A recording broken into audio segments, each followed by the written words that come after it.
Hey guys, what is up? I gotta be honest with you. Today's story has me absolutely fuming, like shaking with rage. We are looking at a level of family betrayal that is so toxic, so incredibly manipulative. It actually makes me sick to my stomach. If your own flesh and blood did this to you, I don't think you could ever recover. Let's just jump right into this madness.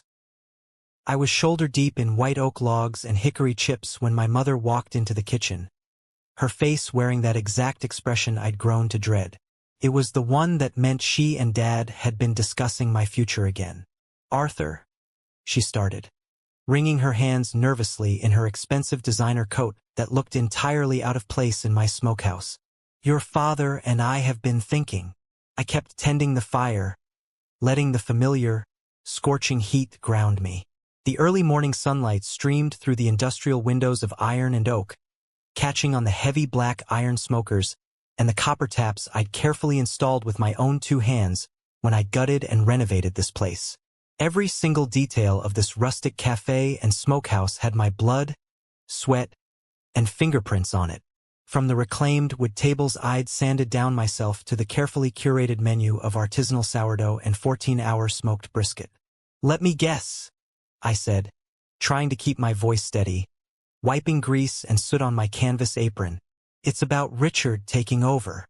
She brightened, seemingly relieved that she wouldn't have to break the news herself. "Yes, you know how he's been struggling since losing his job at the investment firm. Your father thinks this would be perfect for him. He has his MBA after all."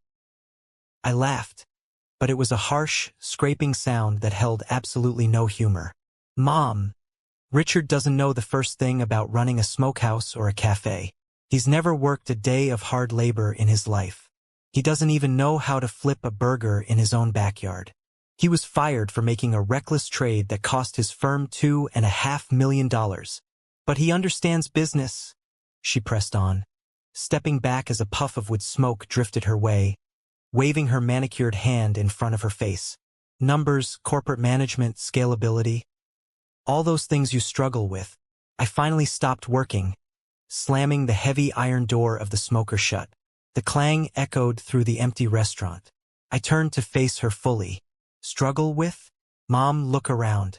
I've turned a massive profit every single month for the last 18 months. I have a line of customers out the door every weekend. My regulars are veterans and mechanics who come here because we respect the craft. We make real food." But I could see my words bouncing right off her. In my parents' eyes, I would always just be the blue-collar, stubborn son who dropped out of college to work in kitchens and play with fire. Meanwhile, Richard would always be the golden child, the man in the silk suit. Even after failing spectacularly, even after being escorted out of his corporate skyscraper by security, he was still their genius. "Your father's already discussed it with Richard," she continued, her tone shifting to that patronizing pitch as if I hadn't spoken at all. "He's very excited about the opportunity. Think about it, Arthur. You could just focus on what you love, the cooking, the fire, and let Richard handle the real business side. He wants to franchise." I wiped my hands on a rag, staring at her in disbelief. "This is my business, Mom. I built iron and oak from nothing. I put in 100-hour weeks. Dad may have co-signed the initial loan because the bank wouldn't look at a 20-something line cook. But I'm the one who paid the mortgage every month. I made this. Honey, we just want what's best for everyone. Richard needs this. He needs to get back on his feet." "And what about me?" I asked, my voice dropping to a low, dangerous rumble. "My sweat doesn't count because I don't wear a tie?" "Don't be dramatic, Arthur," she sighed, checking her watch. "Your father's already drawn up the papers. Richard will be taking over as managing director starting next week." "Are you kidding me right now? He built this place with his own bare hands, sweat, and blood, and they are just handing it over to the golden child who blew $2.5 million on a reckless trade. The entitlement is just, wow. How would you guys react if your parents completely destroyed your life's work just to coddle your useless brother?" The world tilted sideways for a fraction of a second. The betrayal tasted like ash in my mouth. I knew right then, standing in the glow of the embers, that the family I thought I had was dead. They didn't see a son. They saw a safety net for their favorite child. And they were about to tear my life's work apart just to give him a softer place to land. Dad can't do that, I told her, my voice hard. But even as the words left my mouth, the cold, heavy reality settled into my gut. I remembered the fine print on the loan documents. Because I had no collateral at 25, my father's co-signature had come with legally binding conditions. He held a massive lien on the property and the LLC. Conditions I had foolishly, blindly agreed to because I believed in family. I never thought my own flesh and blood would actually weaponize them against me. He can, Arthur, and he will, she said softly, but there was a steel edge to her voice now. If you fight this, he will call in the loan. You can't afford to buy out his equity stake, and we both know it. Bloody hell. That is not a mother. That is a monster. Weaponizing a loan you co-signed to help your son, just to steal his successful business? I can't even process how evil that is. Would you ever speak to your parents again if they pulled a stunt like this? She turned and walked out, leaving me alone with the smell of burning wood and the crushing weight of realization.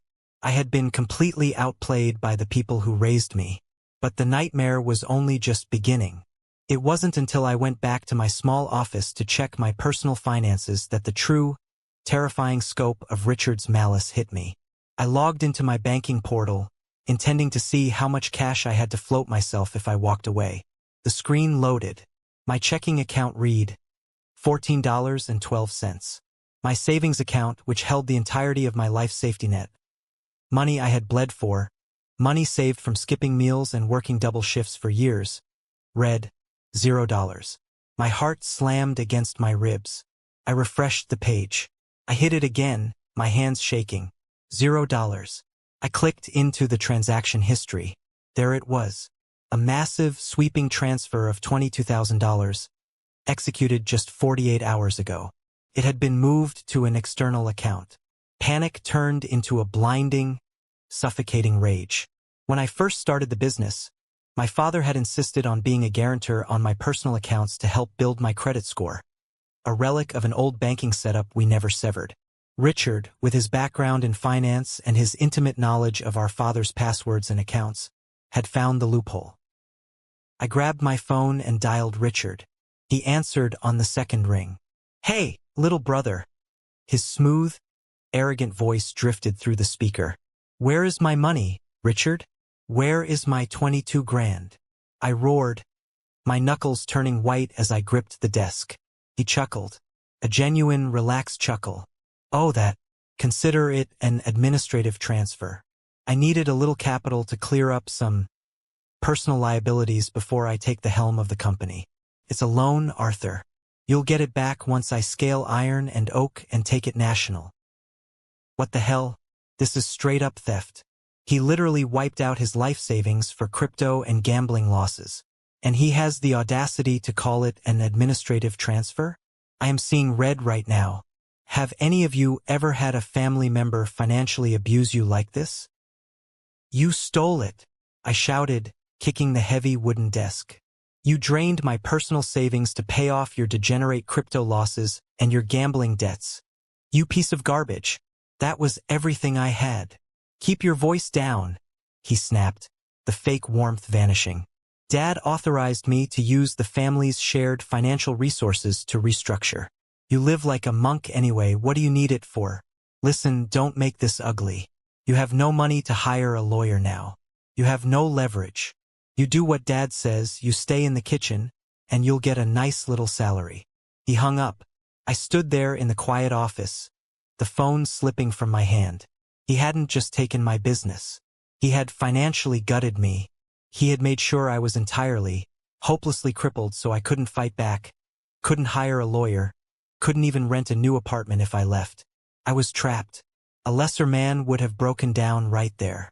A lesser man would have cried, or begged, or accepted his fate as a kitchen slave to a man in a silk suit. But as I stared at the zero on that screen, the panic faded. It was replaced by something else. Something cold, dark, and utterly absolute. I looked at the scars on my forearms from years of working the pits. I looked at the calluses on my hands. I knew how to survive the heat. Richard didn't. He had just stolen from a man who had absolutely nothing left to lose and everything to avenge.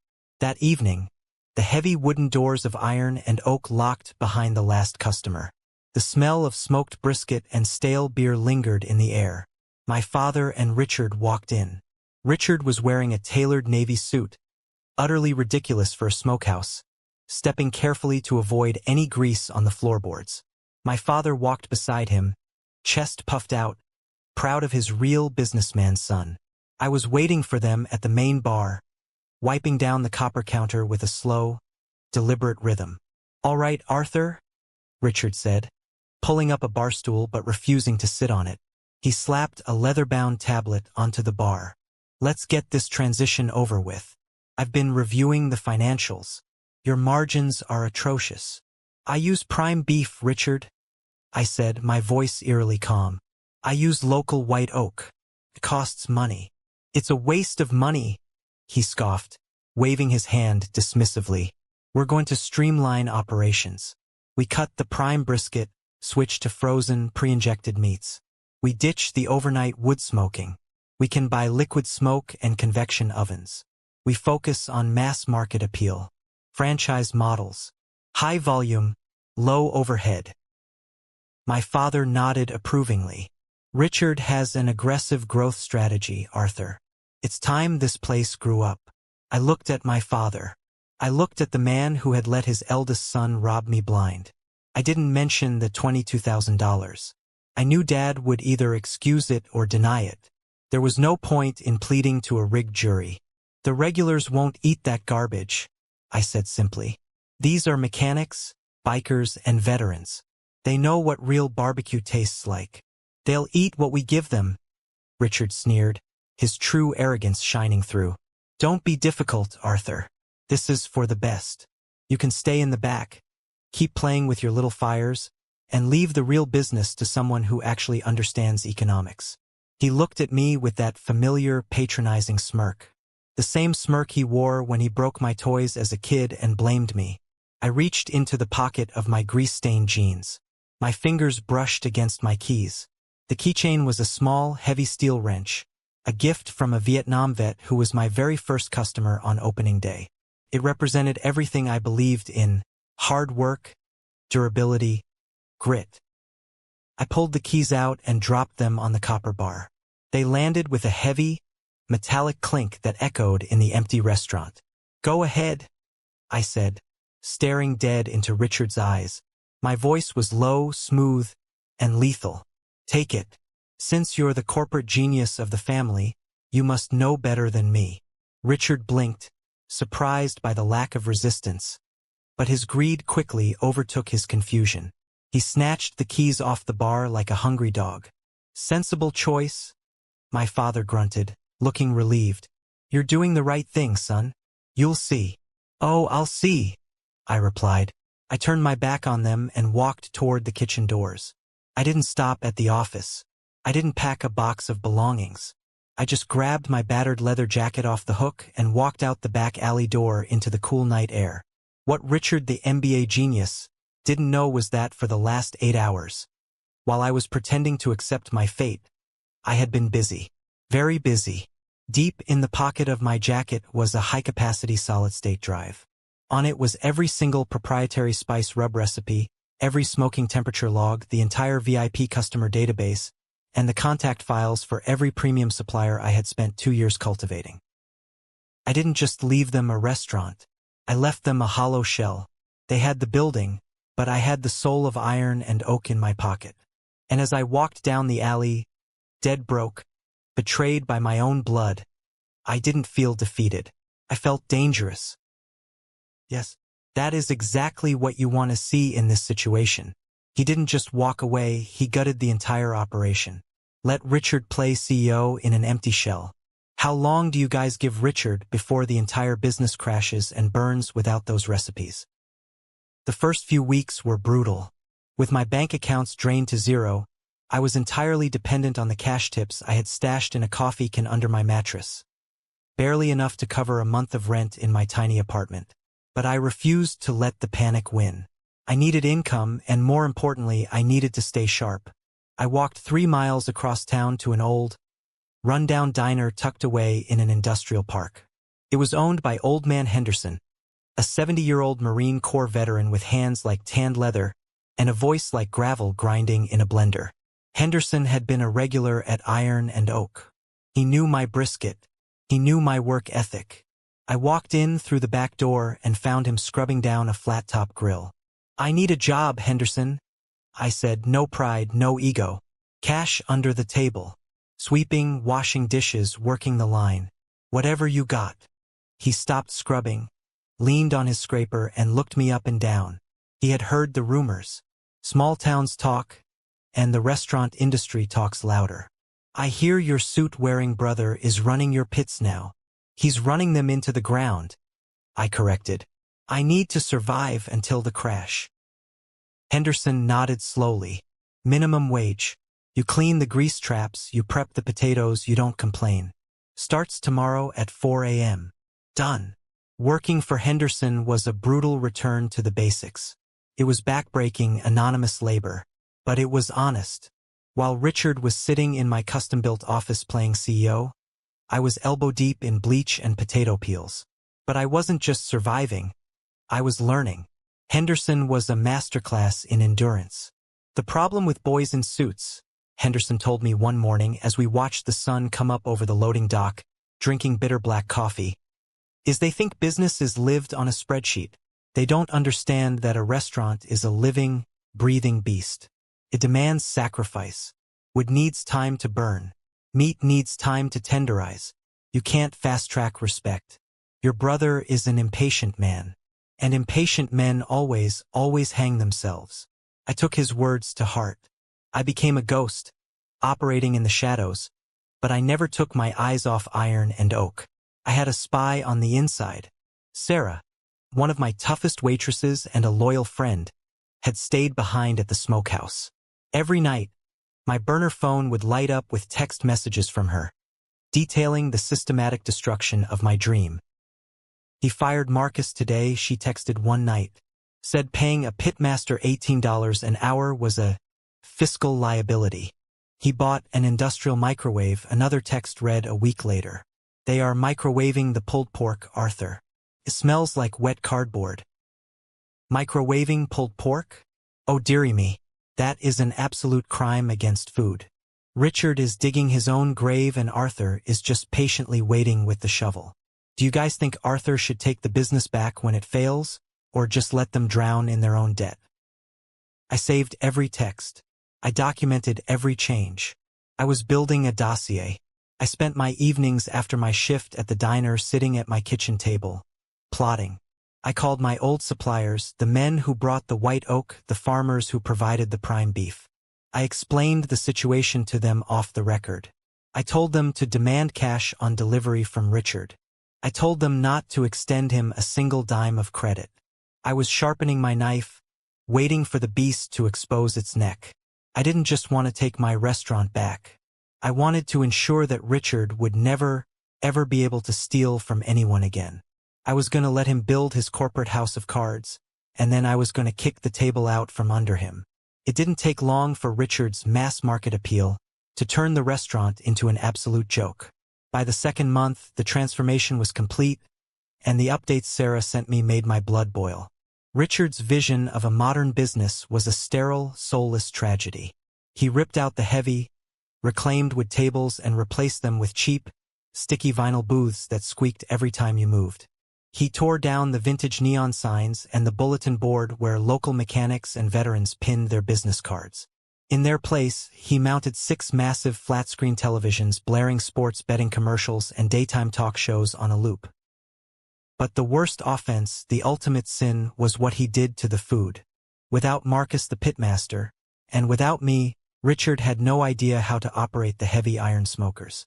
So he just stopped using them. He bought cheap, frozen, pre-cooked meat from a discount commercial supplier. He had the kitchen staff boil it in plastic bags and then slather it in high-fructose corn syrup barbecue sauce from a plastic gallon jug. To mimic the smell of the smokehouse, he had them spray chemical liquid smoke onto the plates. It was an insult to the craft. It was an insult to the animals that died for it. It was food fit for a landfill. I sat in my dark apartment, reading a text from Sarah. The biker club came in today. Big Mike took one bite of the ribs, spit it out on the floor, and told Richard to go to hell. They walked out without paying. Richard threatened to call the cops, and Mike just laughed in his face. I couldn't help but smile.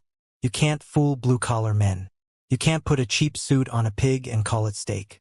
Richard tried to compensate for the loss of the regulars by running aggressive, expensive marketing campaigns. He hired a social media PR firm. He printed thousands of 2-for-1 discount coupons, desperately trying to drag in the cheap, fast food crowd. He was bleeding money, throwing good cash after bad, desperately trying to force his corporate formulas onto a business that required soul. He treated the staff like machinery. He cut their hours to avoid paying benefits. He instituted a 3 strikes rule for being late, no matter the excuse. Turnover skyrocketed. The kitchen became a revolving door of miserable, underpaid kids who didn't care about the food, because the owner didn't care about them. My parents, blind as ever, thought he was doing brilliantly because he showed them colorful pie charts and projected revenue graphs. They didn't see the rotting foundation. They only saw the glossy PowerPoint presentations he brought to Sunday dinner. But I saw it. I saw the Google reviews plummeting from a proud 4.8 stars down to a dismal 2.1. The reviews were brutal, written by angry men who felt betrayed. Used to be the best brisket in the state. Now it tastes like a burnt tire boiled in ketchup. The new management is a joke. Fake smoke, fake meat, fake smiles. Don't waste your money. Iron and Oak is dead. Every 1-star review was a nail in his coffin. And I was standing by with the hammer. Month 4 arrived, and the bleeding became a hemorrhage. The facade Richard had so carefully constructed for our parents began to shatter violently. I was scrubbing the grease traps at Henderson's Diner when my phone vibrated in my pocket. It was a number I recognized, Frank, the owner of the local lumber yard who supplied the white oak logs. I wiped my hands on a towel and stepped out into the alley to take the call. Arthur. Frank's voice was tight, agitated. I know you're not running the show over there anymore, but I need to talk to someone who actually understands how things work. Your brother is dodging my calls. What's the problem, Frank? I asked, leaning against the brick wall, already knowing the answer. He's 60 days past due on his wood deliveries. And the last time I sent a driver over there to collect, Richard told him that net 90 payment terms were standard corporate practice. I'm not a damn corporation, Arthur. I'm a small business. If he doesn't pay up by Friday, I'm cutting off the supply. Cut him off, Frank, I said coldly. Don't give him another splinter until he pays in cash. Frank paused. You sure about that, kid? It's your name on the sign outside. Not anymore, it isn't. Let him burn. That was the first domino. Over the next 2 weeks, my phone rang constantly. The meat supplier, the beverage distributor, even the company that serviced the HVAC system. Richard was stiffing everyone. He was moving money around, robbing Peter to pay Paul, desperately trying to keep the lights on while maintaining his lavish personal lifestyle. The $22,000 he had stolen from me was long gone, vaporized in his crypto wallets and poker games. Then came the call I had been anticipating for 4 months. I was sitting in my apartment, eating a bowl of cheap ramen noodles, when the screen flashed with Mom. I let it ring 4 times, letting the tension build, before I finally swiped to answer. Hello, I said, keeping my voice flat, entirely devoid of emotion. Arthur, she said. Her voice was breathless, panicked, stripping away all the arrogant polish she usually carried. Oh, Arthur. Thank God you picked up. What do you want, Mom? I'm busy. It's about the restaurant, she stammered. Richard is having a little bit of trouble with the staff, and some of the local vendors are being very unreasonable. Your father is getting worried about the loan payments. I stared at the peeling paint on my wall. Sounds like a corporate management problem. Richard has an MBA. I'm sure he can optimize his way out of it. Don't be like that, she pleaded, her voice cracking. Please. The customers are gone, Arthur. They just stopped coming. Richard says it's seasonal, but we drove by on a Saturday night and the parking lot was empty. We need you. You need me? I asked, a bitter smile touching my lips. Yes, Richard is willing to bring you back. He said you can be the assistant manager. You can go back into the kitchen, fix the recipes, bring the old crowd back. He'll even pay you a slightly higher salary. The sheer audacity of it left me breathless for a second. They still didn't get it. They still thought I was a dog they could whistle for when the wolves showed up. They thought I would come crawling back to clean up the catastrophic mess my thief of a brother had made, just to accept a demotion in my own building. Listen to me very carefully, Mom, I said, my voice dropping to a terrifyingly quiet whisper. I wouldn't walk back into that building right now if it was on fire and you handed me a hose. You made your choice. You chose the man in the suit. Now die with him. I hung up the phone and blocked her number. The trap was fully set. The bait had been taken. The beast was starving, panicked, and bleeding out. I looked at the thick stack of files on my kitchen table. The financial records, the supplier complaints, the photographic evidence of health code violations Sarah had smuggled out to me. I wasn't just going to take Iron and Oak back. I was going to raise Richard's life to the absolute ground. The clock was ticking, and the executioner was ready. By the 7th month, Iron and Oak wasn't just bleeding. It was on life support, and the plug was already slipping from the socket. There is a specific, undeniable smell to a dying restaurant. It's not just the smell of stale grease or unwashed floors, though there was plenty of that under Richard's regime. It's the smell of desperation. It's the scent of unpaid bills, corner cutting, and a staff that has completely given up. Sarah was still texting me every day, but her messages had turned from angry to just plain exhausted. The end was accelerating. The county health inspector finally showed up on a Tuesday afternoon. Under my watch, we had passed every inspection with flying colors, bordering on obsessive perfection. I used to scrub the cast iron grates myself until my knuckles bled. But Richard had decided that a professional overnight cleaning crew was a redundant expense. He had expected minimum-wage teenagers to deep clean heavy commercial smokers at midnight. Naturally, they didn't. The inspector found grease pooling behind the fryers, expired wholesale meat sitting at unsafe temperatures in the walk-in cooler, and a rat trap in the dry storage that hadn't been checked in weeks. The inspector didn't just write a citation. He slammed a bright yellow, temporarily closed for health violations, sticker on the heavy oak front doors. That yellow sticker was the death knell. It was the public execution of the brand I had built. But Richard wasn't there to face the inspector. He wasn't there to face the humiliated staff. He was a coward through and through. When the pressure got too high, men like Richard didn't grab a bucket and start scrubbing. They looked for the nearest exit. Through my contacts at the local community bank, I learned that Richard had drained the last remaining operating capital from the business account. He had siphoned the meager funds meant for the staff's payroll, claiming it was his executive salary, and booked a first-class ticket to Austin, Texas. He had been bragging to the bartenders across the street that he was moving on to a lucrative cryptocurrency summit, because the local demographic in our town was simply too uneducated to appreciate his business model.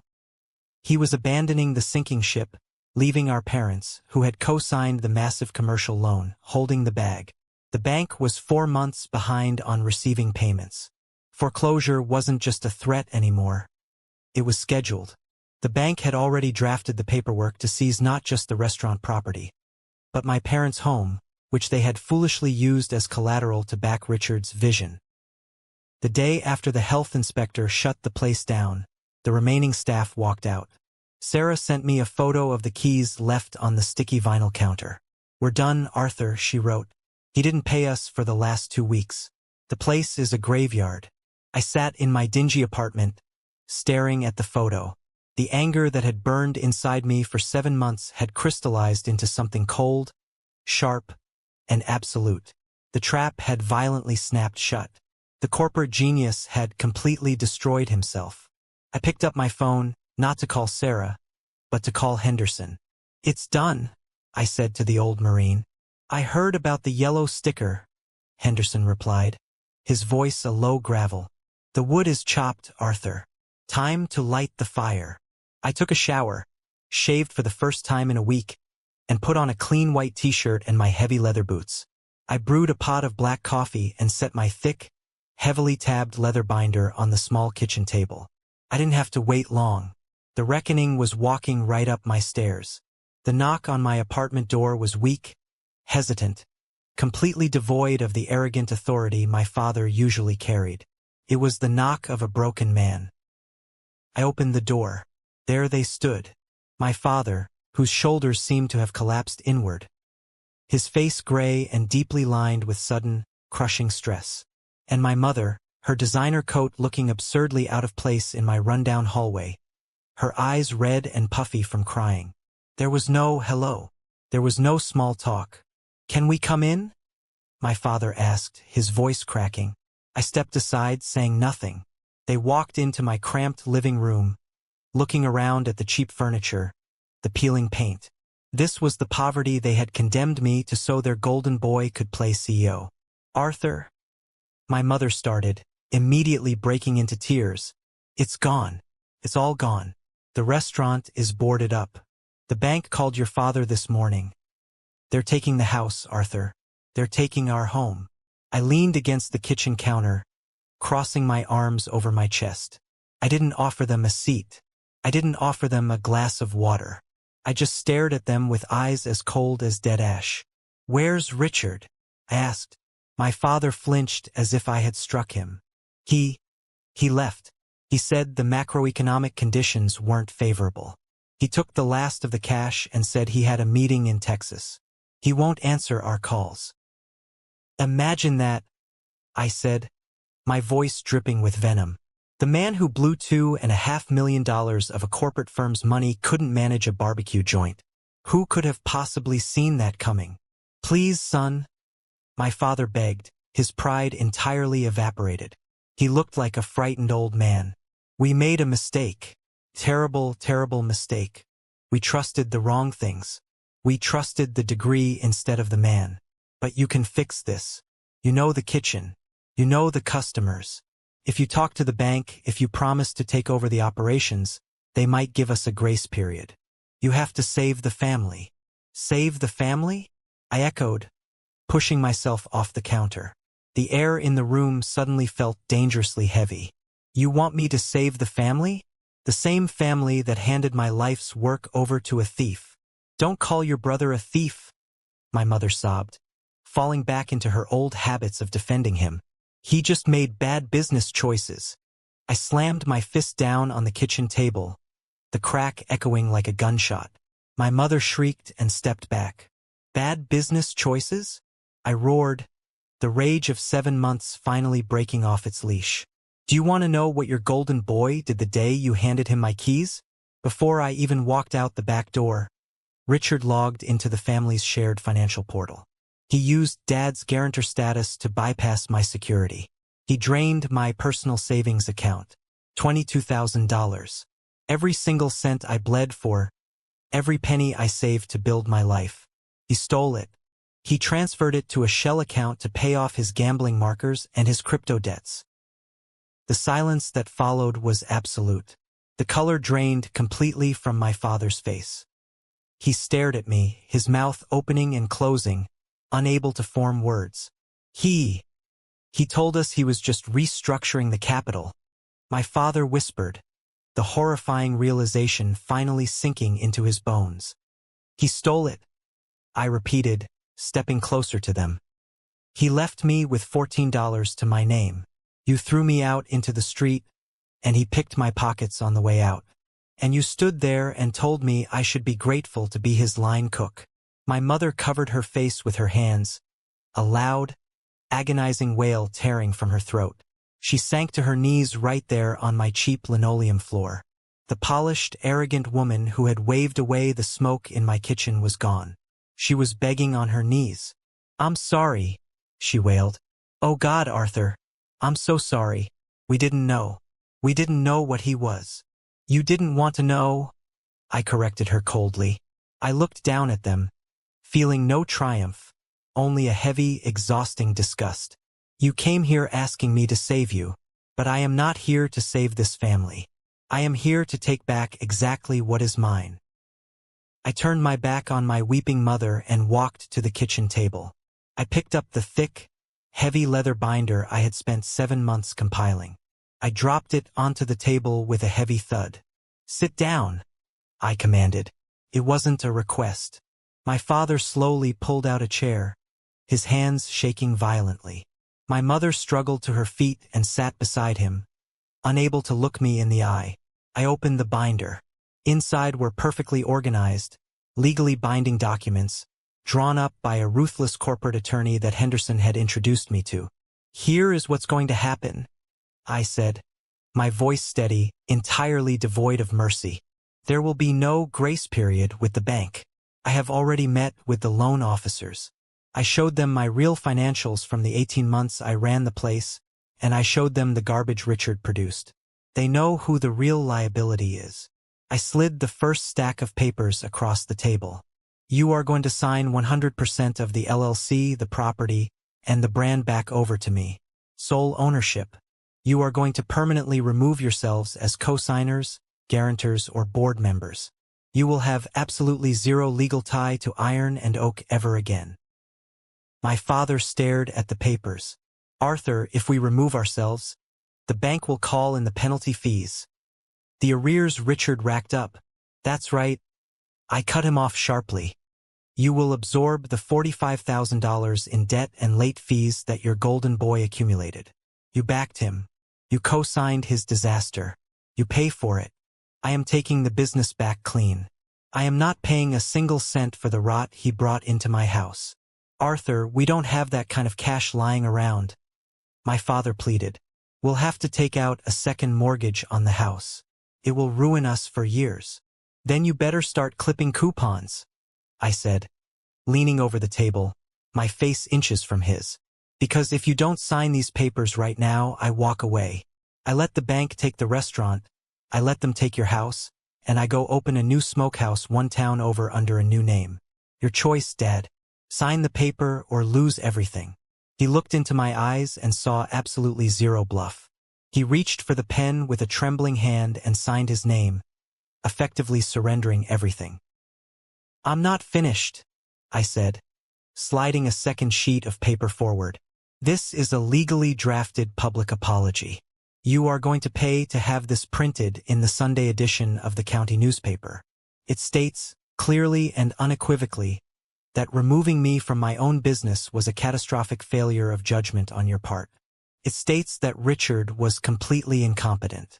And it formally apologizes to the community for ruining a local institution." My mother gasped. "Arthur, please. The embarrassment. The whole town will see it. We'll be laughingstocks. You let your son serve microwave trash to veterans," I snapped. "You already are laughingstocks. Sign it." Tears streamed down her face as she took the pen and signed. "One last thing," I said, pulling out a stack of envelopes. "These are letters addressed to Marcus, to Sarah, and to every single employee Richard wrongfully terminated. You are going to sign these letters, offering them their jobs back, and you are going to write a personal check to each of them covering the 2 weeks of back pay Richard stole from them before he ran away." My father looked completely defeated. He didn't even argue. He just took his checkbook out and started writing. He was physically shrinking before my eyes.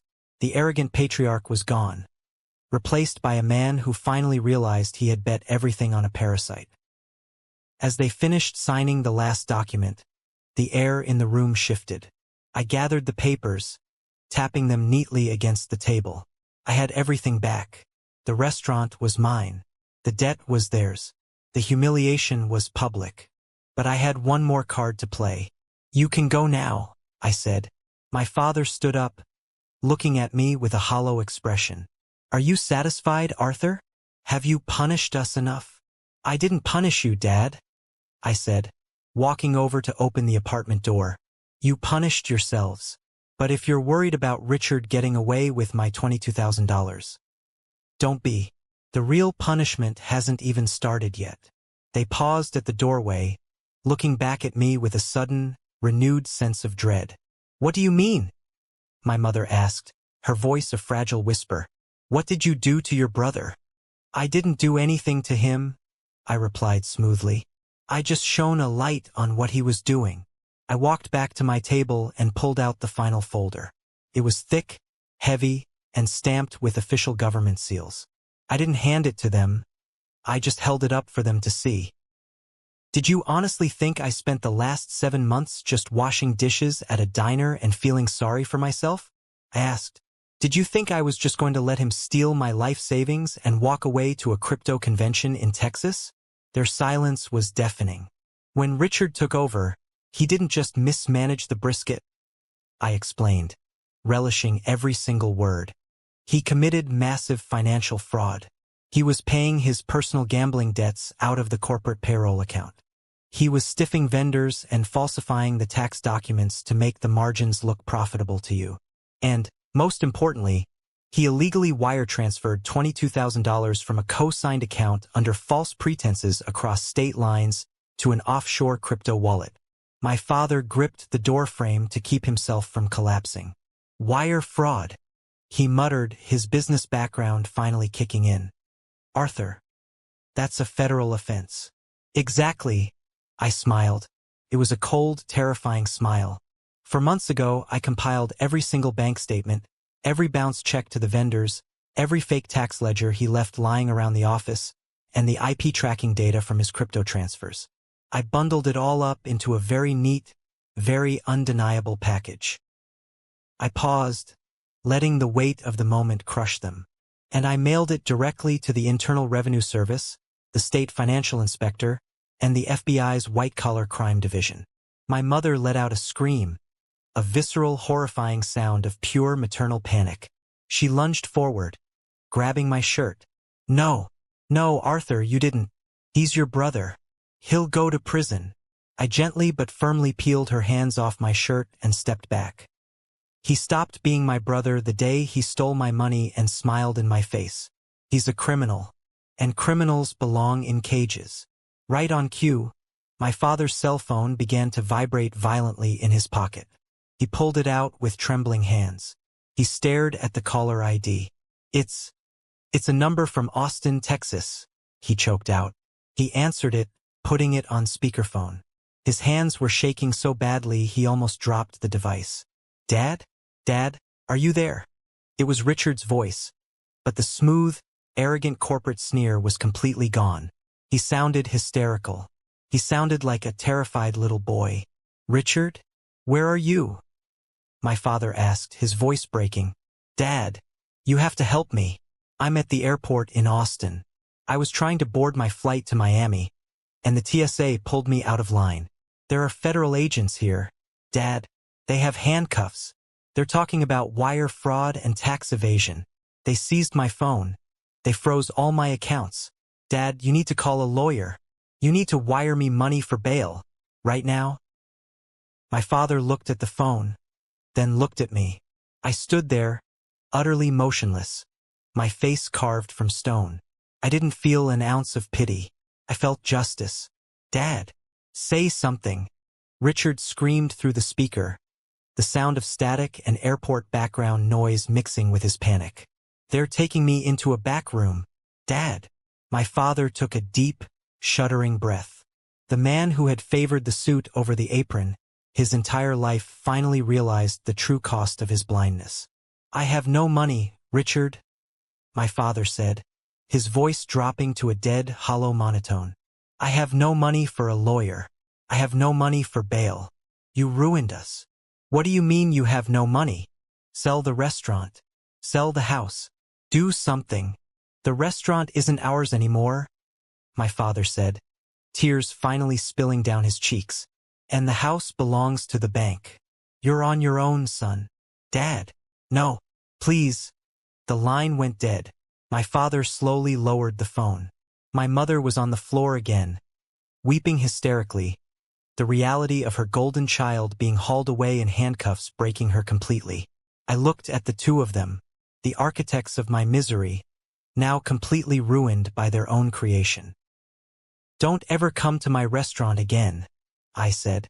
I closed the door in their faces, locking it with a loud, Final click. I walked back to my kitchen, poured the rest of my cold black coffee down the sink, and grabbed my boots. It was time to go to work.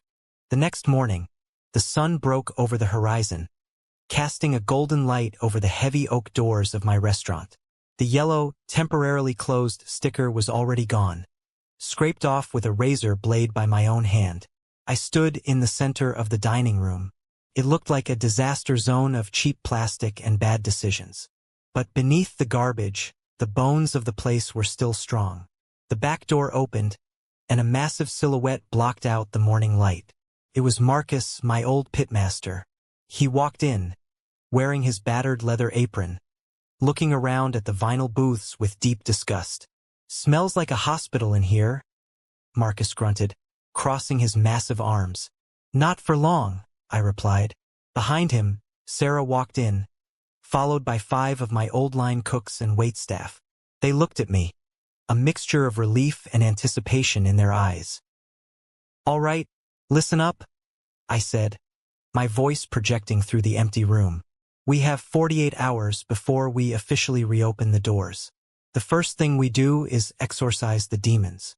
I walked over to the nearest flat-screen television, grabbed a crowbar from my toolbox, and ripped the TV off the wall with a loud crunch of drywall and wires.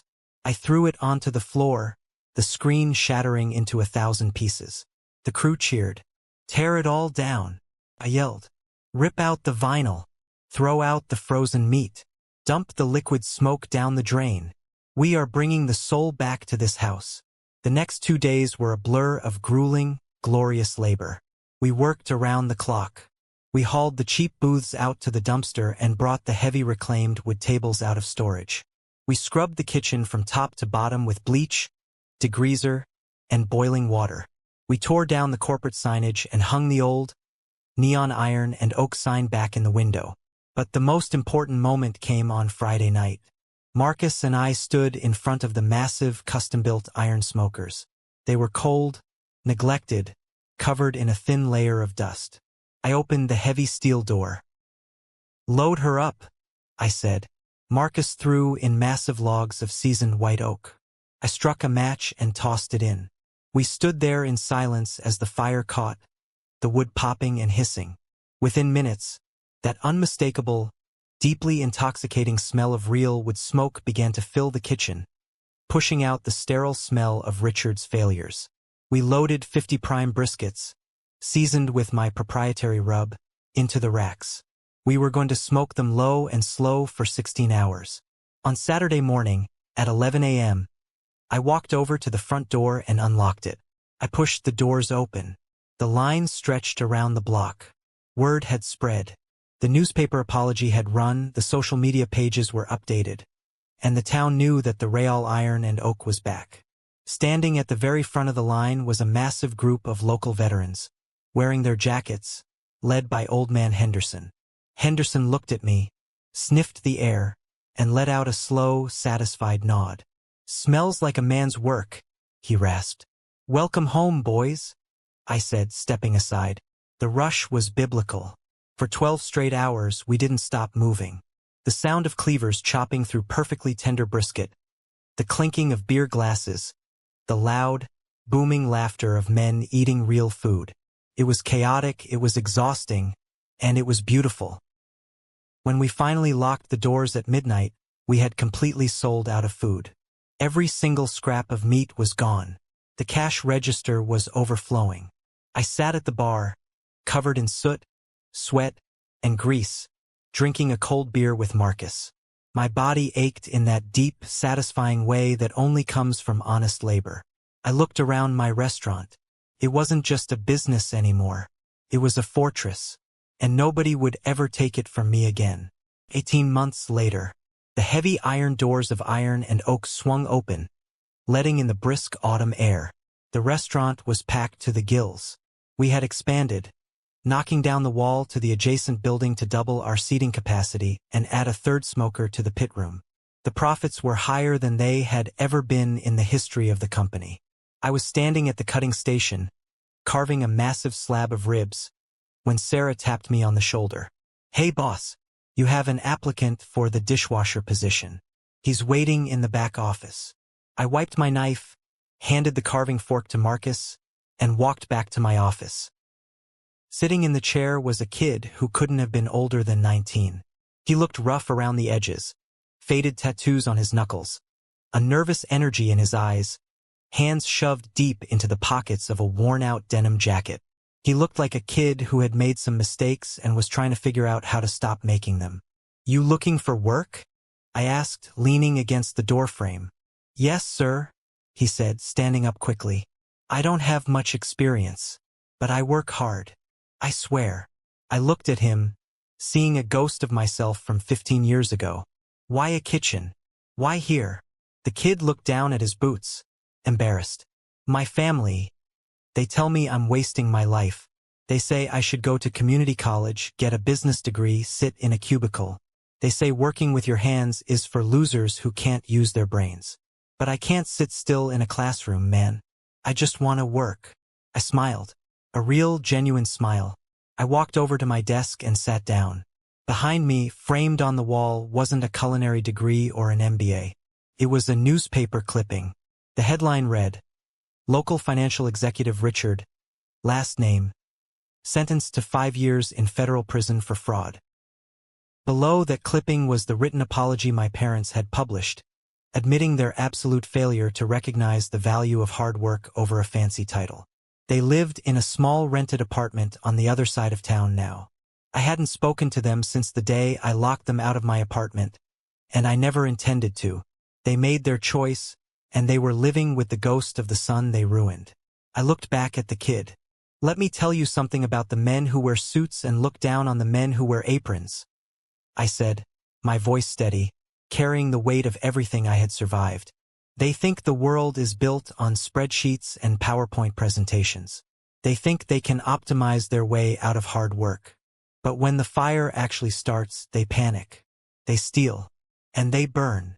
I reached into my desk drawer, pulled out a heavy canvas apron, and tossed it to him. He caught it, surprised. "In this life, a piece of paper doesn't make you a man," I told him, looking dead into his eyes. "Integrity makes you a man. Sweat makes you a man. Taking a beating, getting robbed of everything you have, and building it all back with your own 2 hands. That makes you a man." The kid gripped the apron, his posture straightening, a spark of genuine respect lighting up his eyes. "You start tomorrow at 4 a.m., I said. "You clean the grease traps. You prep the wood. You don't complain. If you can survive the heat, I'll teach you how to build a fire that nobody can ever put out." "Yes, sir," he said, nodding firmly.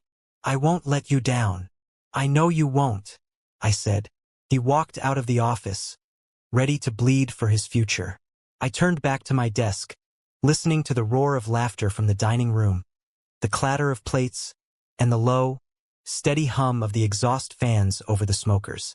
The smell of white oak drifted into the office. It was the smell of victory. It was the smell of survival. I had lost my family, but I had built an empire from the ashes they left behind. I picked up my knife, walked back out to the pits, and went back to work. That story was a wild, infuriating ride. I am honestly disgusted by the parents. They literally enabled a thief and ruined their youngest son's life just because Richard wears a fancy suit and has an MBA. It shows you that to some toxic families, hard work and loyalty mean absolutely nothing compared to a shiny degree and a fake corporate smile. Arthur is an absolute legend for keeping his cool and taking all his proprietary data. That is how you strike back. You don't scream, you don't cry, you just quietly take the soul of the business and let the fake genius destroy himself. I cannot wait for Richard to end up behind bars for his fraud, and I hope Arthur never gives his parents the time of day ever again. User Burger King 42 said, "Arthur needs to press charges for the stolen 22 grand immediately. That's a felony." I hear you, Burger King 42, but I think Arthur knows the cops would take forever, and Richard would just lie and use their dad's cosigner status as an excuse. Sometimes letting a narcissist destroy their own empire is a much sweeter, far more devastating revenge. Then we have Salty Tears 99 who wrote, "Honestly, the parents are worse than Richard. They handed him the gun to shoot Arthur with." Salty Tears 99, you hit the nail right on the head. The betrayal from Richard is bad. But the parents weaponizing the loan? That is the ultimate knife in the back. They deserve to go down with the sinking ship. And finally, BBQ Master flexed with microwaving pulled pork. In Texas, we'd throw him in the smoker for that. Honestly, I couldn't have said it better myself.